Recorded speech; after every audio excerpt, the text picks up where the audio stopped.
Good morning friends. இன்றைக்கி நான் இன்னொரு திருக்குறள் படித்தேன்.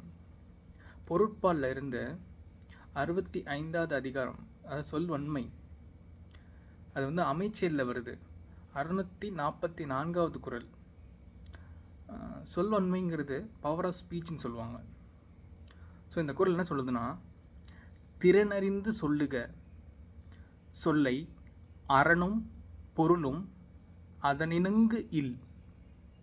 அதாவது கேட்பவரது மனப்பான்மையை அறிந்தே எந்த சொல்லையும் சொல்ல வேண்டும். அதைவிட மேலான அறனும் பொருளும் யாதும் இல்லை.